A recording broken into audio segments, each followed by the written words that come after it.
Eastern PA Weather Authority meteorologist Bobby Martich here with your outlook for November 28th, 2016. For your Monday, we're going to have a mostly sunny day to start today. I think the clouds are going to start increasing gradually as we get through the afternoon and evening hours. We have this system moving in from the west. This is going to be the first of several waves of low pressure that will affect the region in one way or another through about late Wednesday night, maybe early Thursday morning. So we're going to have a dry day today. This high pressure here is what's keeping us dry. This is high pressure moving off the Carolina coastline, is going to slide eastward, and that's going to allow for that increasing in clouds. Winds are going to turn southerly around this, which is going to keep temperatures on the higher side across the region. But all this back here to our west is going to be moving eastward, and that is the rain that is expected to come in the overnight hours. It will start to get a little bit breezy too as it does so.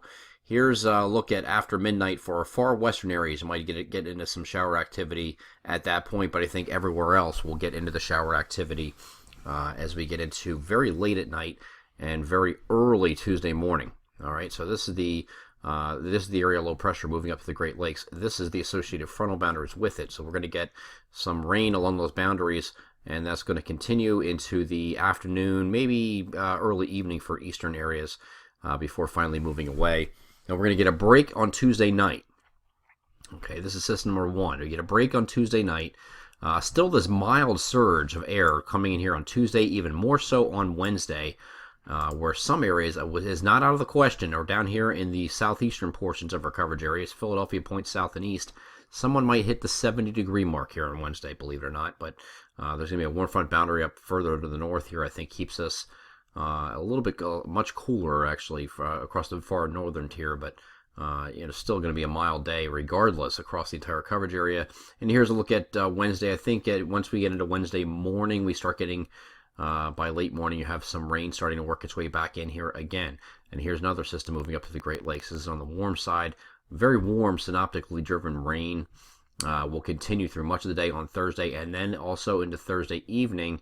And now this is the GFS here, not showing much of that. The European model is a little bit more aggressive, keeping it longer, going overnight Wednesday night. We're going to side with that for now, because that's been pretty consistent, showing that as far as timing is concerned, keeping that rain going overnight.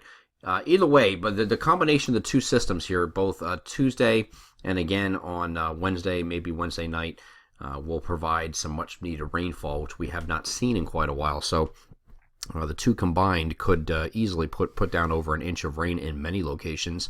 We'll have to see where that is as the dust settles here.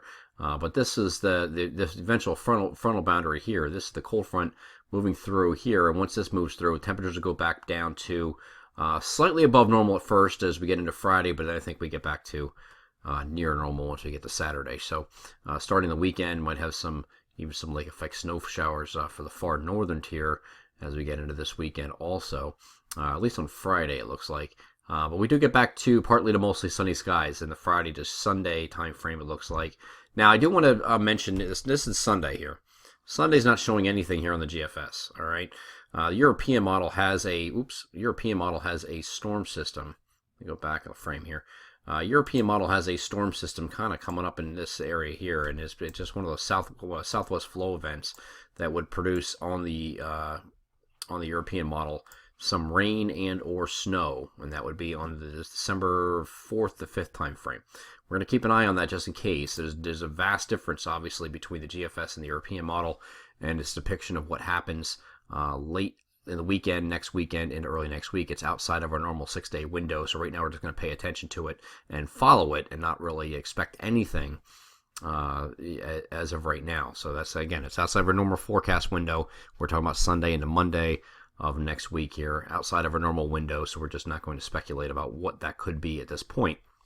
I'm just going to wait and see how the models react in the coming days to this. Right now the GFS has absolutely nothing, so we'll just wait and see how that works out. But do expect some very mild conditions this week up through probably about Thursday.